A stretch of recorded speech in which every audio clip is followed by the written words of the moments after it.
தமிழ்நாடு சிறுபான்மை நல ஆணையத்தின் புதிய தலைவராக வந்து கத்தோலிக்க திருச்சபையை சேர்ந்த ஃபாதர் ஜோ அருண் நியமிக்கப்பட்டிருக்கார். இந்த ஜோ அருண் யாருன்னு பார்த்தீங்கன்னா வந்து இவர் மேலே பல்வேறு புகார்கள் சர்ச்சைகள் நிரம்பிய ஒரு நபர். உதாரணத்துக்கு பார்த்தீங்கன்னா ஏற்கனவே வந்து ஒரு வந்து லயோலா கல்லூரியில் வந்து செக்ரட்டரியாக இருந்தவர். செக்ரட்டரியாக இருக்கும்போது அவர் மேலே வந்து நிதி ஊழல் மற்றும் வந்து பல்வேறு புகார்கள் இவர் மேல் ஒன்று இருக்குது. அதோடு மிகப்பெரிய ஒரு புகார் வந்து பொதுவெளியில் வைக்கப்படுதுன்னா இவர் வந்து ஒரு ஜெசுட் இதில் வந்து 2018 அதில் வந்து உயர்கல்வி சிறப்பியல் பற்றி பேசப்படும் போது இப்போ அவர் சொல்கிறார் வந்து நான் தான் வந்து இந்த சமூக அறிவியல் பாடத்திட்டத்தில் வந்து சில விஷயங்கள் நம்முடைய கருத்துக்கள் உள்ளே திணித்திருந்தோம். அதே மாதிரி 1லேருந்து 12ஆம் வகுப்பு பாடத்திட்டத்தில் இருக்கக்கூடிய வந்து ஜெசுட்டோட கருத்துக்களை சித்தாந்தத்தையும் உள்ளே திணிச்சிருக்கோம் அப்படின்னு சொல்லிட்டு வெட்ட ஓப்பனாக வந்து அந்த மாநாட்டில் பேசியிருக்கார். தேசிய மாநாட்டில் இப்படிப்பட்ட பேசியவர் தான் இன்றைக்கி வந்து சிறுபான்மை நல தலைவராக வந்து தமிழக அரசு நியமிச்சிருக்கு. இந்த செய்தியை நீங்கள் எப்படி பார்க்குறீங்க? இந்த லயோலா காலேஜில் இருக்கக்கூடிய இந்த ஜோ அருணை நியமிக்காமல் வேறு யாரை நியமிப்பாங்க? ஏன்னா அவரை நியமிக்கிறதுக்கு இன்றைக்கி பல காரணங்கள் வந்து திமுகவுக்கு இருக்குது. நம்ம எல்லாத்தையும் பார்க்கலாம். இப்போ முதல்ல நம்மளுடைய கேள்வி என்ன அப்படின்னு சொன்னால், யாரை வந்து இன்றைக்கி திமுக அரசு ரிவார்டு பண்ணி இன்றைக்கி இந்த இடத்துக்கு கொண்டு போய் வச்சிருக்கு அப்படிங்கிறத நம்ம முதல்ல பார்க்கணும். இந்த ஆள் யார் அப்படின்னா, நீங்கள் சொன்ன மாதிரி ஓப்பனாக ஹையர் எஜுகேஷனில் அதே போல் சோஷியல் சயின்ஸ் போன்ற பாடங்களில் நான் பாடத்திட்டத்தை மாற்றினேன், அதில் ஜேசூட் கருத்துக்களை, அதாவது இந்த கிறிஸ்தவ கருத்துக்களை நாங்கள் அதில் புகுத்தினோம் அப்படின்னு வெளிப்படையாக பேசிய ஒரு ஆள். அது மட்டும் இல்லாமல் இவர் மேலே வந்து இவர் வந்து இந்த கிறிஸ்தவ மத வெறியருங்கிறது இவருக்கு மேலே உள்ள மிகப்பெரிய ஒரு குற்றச்சாட்டு. இவர் வந்து லயோலா காலேஜில் வந்து இருந்திருக்கிறார், பணிபுரிந்திருக்கிறார். லயோலா காலேஜிலும் கூட இவர் மேலே பல புகார்கள் இருக்கின்றன, பல ஃபினான்ஷியல் புகார்களும் இவர் மேலே இருக்கின்றன. அப்படிப்பட்ட ஒரு ஆளை வந்து இன்றைக்கி இவரை வந்து இன்றைக்கி செலக்ட் பண்ணியிருக்காங்க. இதை தவிர இன்னும் இவர் மேலே பல லிஸ்ட்டுகள் இருக்குது. எல்டிடிவி கூட இவருக்கு தொடர்பு இருந்தது அப்படிங்கக்கூடிய ஒரு குற்றச்சாட்டையும் வைக்கிறார்கள். ஏற்கனவே கூட இந்த தமிழக அரசு எப்படி இவர்களுக்கு லீனாக இவங்க இருக்காங்கங்கிறத பாருங்கள். இந்த இடத்துல அதான் நம்ம பார்க்கணும். எல்டிடிஇக்கு ஆதரவாக ஆயுதங்கள் வாங்கியதில் ஏற்பட்ட ஊழலில் ஏதோ ஒரு பிரச்சனையில் இவர் மேலே வந்து ஜெகத் காஸ்பருங்கிற அந்த பாதிரியார் மேலே வழக்கு இருந்தது. அவர் மேலே ஒரு அமெரிக்கானுடையது ஒரு வழக்கு ஒன்று அவர் மேலே இருந்தது, ஒன்று இருக்குது. ஆனால் அப்படிப்பட்ட ஜெகத் காஸ்பரை தான் அன்னைக்கு வந்து சென்னை சங்கமம் நடக்கும் பொழுது அவருக்கு தான் அதில் முக்கிய ரோலை அவங்க கொடுத்துருந்தாங்க. அப்போ கனிமொழியோடு சேர்ந்து அவர் சென்னை சங்கமத்தை முழுக்க அவர் தான் இருந்தார். அவருக்கு மிகப்பெரிய ஒரு பொறுப்பு கொடுக்கப்பட்டதை நம்ம பார்க்குறோம். அதே போல் இன்றைக்கி பார்த்தீங்க அப்படின்னா யாரெல்லாம் வந்து இந்த மாதிரி பிரிவினைவாத கருத்துக்களை நீங்கள் வந்து இன்றைக்கி சொல்கிறாங்களோ அவங்க எல்லாத்தையும் நீங்கள் சேர்த்துக்கிறது. இப்போ டிஎன்பிஎஸ்சி இதில் வந்து ஒரு பாதிரியாரை வந்து அதுக்கு ஒரு இன்சார்ஜாக போட்டாங்க, அந்த குழுவில் போட்டாங்க. அதை ஏற்காடில் இருக்கக்கூடிய ஒரு பாதிரியாரை போட்டாங்க. அந்த பாதிரியார் யாருன்னு பார்த்தீங்கன்னா, தமசோமா ஜோதிர்கமய அப்படிங்கக்கூடிய வேத வாக்கியத்தை வைத்து கொண்டு அங்குள்ள மக்களை மதம் மாற்றியவர் அப்படிங்கிற குற்றச்சாட்டு வெளிப்படையாகவே இருந்தது. அவரை தான் பிடிச்சி டிஎன்பிஎஸ்சி இதெல்லாம் போட்டாங்க.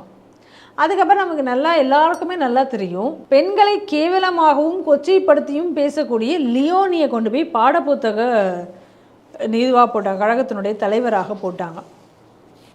அப்போ எந்த மாதிரியான ஒரு மனநிலையில் இன்றைக்கி வந்து இவர்கள் செயல்பட்டு கொண்டிருக்கிறார்கள்? அப்போ நாங்கள் வந்து இந்த கிறிஸ்தவர்களால் தான் இப்படி நடந்ததுன்னு சொல்லி கொண்டிருந்தவர்கள் இன்றைக்கி எல்லாத்தையுமே அந்த கிறிஸ்தவர்கள் கையிலேயே இன்றைக்கி ஒப்படைத்து கொண்டிருக்கிறார்கள் அப்படிங்கிறத நம்ம பார்க்குறோம். எப்படிப்பட்ட போஸ்ட்டில் இன்றைக்கி வந்து இவரை கொண்டு வந்து வச்சுருக்காங்கன்னு பாருங்கள். ஏற்கனவே இதே லயோலா காலேஜில் வச்சு தான் என்ன பண்ணாங்க, ஒரு அமைப்பை உருவாக்கினார்கள். அது கடந்த பீரியடில் நடந்தது. என்னெல்லாம் பண்ணாங்க அப்படின்னு பார்த்தீங்க அப்படின்னா, அப்போ வந்து இதில் வந்து பீட்டர் அல்ஃபோன்ஸு, அதுக்கப்புறம் இனிக்கோ ஹிருதயராஜ், இது மாதிரி பலர் கலந்து கொண்டார்கள் அதில். அப்போ அதில் பீட்டர் அல்ஃபோன்ஸ் பேசும் பொழுது இது எதற்காக அப்படின்றத சொல்லும் பொழுது, இங்கே உள்ள இன்ஸ்டிடியூஷன், அதாவது இந்த சிறுபான்மையினர் இன்ஸ்டிடியூஷனில் இருக்கக்கூடிய பிரச்சனைகளை எல்லாத்தையும் தீர்ப்பதற்காக இந்த இது செயல்படும் அப்படின்னார். அப்போ என்ன அப்படின்னா, இந்த மாதிரியான சிறுபான்மை ஏற்கனவே வந்து இந்த இன்ஸ்டிடியூஷன்களுக்கு அவ்வளோ அதிக சலுகை இங்கே கொடுக்கப்பட்டிருக்கிறது. அப்போ இதில் என்ன அப்படின்னா பாருங்கள், இப்போ பல ஸ்கூல்களில் வந்து இன்றைக்கி வந்து ருத்ராட்சம் போட்டு வரக்கூடாது, பொட்டு வைக்கக்கூடாது, அப்படின்னு பூ வைத்து வரக்கூடாது அப்படின்னு கிறிஸ்தவ ஸ்கூல்களில் சொல்லும் பொழுது அங்கே அவர்களை எதிர்த்து கேள்வி கேட்கும்போது அவங்களுக்கு அங்கே பிரச்சனை வருது. அப்போ அந்த பிரச்சனைகளை எல்லாத்தையும் களைவதற்காக இவங்க இருக்காங்க அப்படின்னா என்ன பண்ண போகிறாங்க? இன்றைக்கி இந்த அரசாங்கத்தை வைத்துக்கொண்டு இவங்க இது எல்லாத்தையும் நடத்திப்பாங்க. இப்போ அதுக்கு சாதகமாக இருக்கட்டும்னு இவரை போட்டிருக்காங்களா அப்படிங்கிறது ஒரு கேள்வி. அதுக்கப்புறம் இன்னொன்று, இவரை வந்து போட்டதுக்கு இன்னொரு முக்கியமான ஒரு காரணமும் இருக்குது. ஏன்னா ஒரு கிறிஸ்மஸ் நிகழ்ச்சி.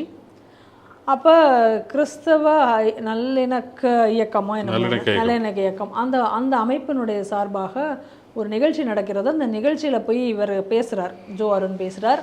அந்த நிகழ்ச்சிக்கு வந்து அதாவது இந்த நிகழ்ச்சி வழி நடத்தி, அதாவது இந்த நிகழ்ச்சியை வந்து தொடங்கி வைத்து பேசுபவர் வந்து இனிகோ இருதயராஜ். அவர் தான் ஒருங்கிணைப்பாளர் அந்த நிகழ்ச்சிக்கும் கூட. அப்போ அதில் போய் நம்ம தலைவர் கலந்துக்கிறார், ஸ்டாலின் போய் கலந்துருக்கிறார். அப்போ அது கலந்துட்டு இருக்கும் பொழுது அங்கே வச்சு அவர் என்ன பேசுகிறாருன்னா, இறைவனாலேயே இவரை வந்து அனுப்பப்பட்டவர் யார், ஸ்டாலின். அவர் தான் ஒரே ஒரு ஆள் வந்து மோடியை வந்து எதிர்கொள்கிறதுக்கு அப்படின்னெல்லாம் அங்கே வச்சு அவர் பேசுகிறார். அப்போ அந்த மாதிரி பேசக்கூடிய ஆள் என்ன, ஏற்கனவே இருக்கிற அடிமைகளை விட ஒரு சிறந்த அடிமை எனக்கு கிடச்சதுரா. இன்றைக்கி மந்திரி சபை அப்படி தானே இருக்குது. இன்றைக்கி பாருங்களேன், சட்டசபையிலே எப்படி பேசுகிறாங்க எல்லாருமே. ஒரு மந்திரி என்ன எடுத்தோடனே என்ன விஷயமோ என்ன சப்ஜெக்டோ அதை பேசுகிறதே இல்லையே யாருமே.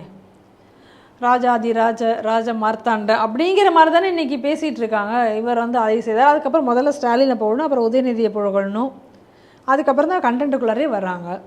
அப்போ அந்த மாதிரி இவர் முடிவு பண்ணிட்டார், நம்ம வந்து அடிமையிலையும் அடிமையாக இருந்தால் நமக்கு என்னெல்லாம் கிடைக்கும் அப்படின்னா, அப்போ அடிமையிலையும் அடிமையாக இருக்கக்கூடிய ஒரு ஆள் அப்படிங்கிறதுனாலையும் இன்றைக்கி வந்து அவரை வந்து சூஸ் பண்ணி இன்றைக்கி போட்டிருக்காங்க.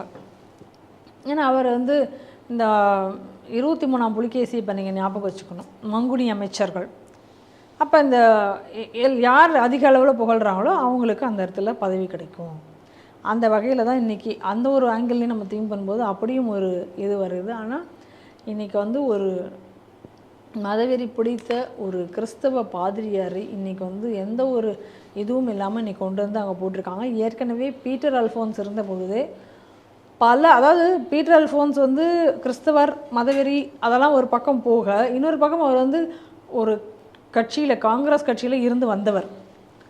அப்படி இருந்தமே கூட அவரே கூட இன்னும் வந்து பல விஷயங்களை வந்து என்ன சொன்னார், அந்த மக்கள் அவங்களுக்கு சொந்தமான இடம் இருந்ததுன்னா எந்த ஒரு இதுவும் இல்லாமல் அவங்களுக்கு வந்து கட்டடங்கள், சர்ச்சு, மசூதி போன்றவை கட்டுவதற்கு அனுமதி வழங்க வேண்டும் அப்படின்னு எல்லாம் பேசியவர். அது ரொம்ப நாளாக இவர்கள் கேட்டுக்கொண்டிருந்தது. சர்ச்சு, மசூதி போன்றவற்றை வந்து எளிதாக, அதாவது எந்த சிரமமும் இன்றி கட்டுவதற்கு ஆவண செய்யணும் கேட்டுட்டு இருந்ததுக்கு இணங்க இன்றைக்கி அவங்க ஒன்று செஞ்சுருக்காங்களாம். அதாவது வெளியிலேயே வராமல் அதை செய்திருக்கிறார்கள். என்ன பண்ணியிருக்காங்க அப்படின்னா, ஒரு குறிப்பிட்ட காலம் வரைக்கும் ஒரு மாத காலத்திற்குள் நினைக்கிறேன், அந்த குறிப்பிட்ட காலத்திற்குள்ளார இவங்களுக்கான அந்த கலெக்டரோட அப்ஜெக்ஷன் அது வந்து வரலை, அவங்களுடைய அனுமதி அவங்க தரலை அப்படின்னு சொன்னால் யாருடைய அனுமதியும் இல்லாமல் அவர்கள் கட்டிக்கொள்ள முடியும் அப்படின்னு சொல்லி இப்போ ஒரு ஆர்டரும் அவங்க போட்டிருக்காங்க. அது பிரகாரம் இப்போ பல இடங்களில், சேலம் போன்ற இடங்களில் இப்போ அதிக அளவில் இந்த மாதிரியான சட்டவிரோத சர்ச்சைகள் கட்டப்படுகின்றன அப்படிங்கக்கூடிய குற்றச்சாட்டுகளும் வருது. இந்த நிலையில் இவரை போட்டிருப்பது என்பது இந்த வேலையை இப்பொழுது அதிகப்படுத்துவதற்காக இதை செய்திருக்கிறார்களா அப்படிங்கக்கூடிய சந்தேகமும் வருகிறது. எதுவாக இருந்தாலும் நம்ம அடிக்கடி சொல்கிறோம், இன்றைக்கி வந்து ஸ்டாலின் ஆட்சி புரியவில்லை, இந்த கிறிஸ்தவர்களும் துலுக்கர்களுடைய கம்யூனிஸ்டுகளுடைய பின்னணியில் இன்றைக்கி அவர் இருக்கார் அப்படின்னு நம்ம சொன்னோம். அதுதான் இன்றைக்கி நடந்துகிட்ருக்கு அப்படிங்கிறதுக்கு இந்த நிகழ்ச்சி மேலும் ஒரு உதாரணம்.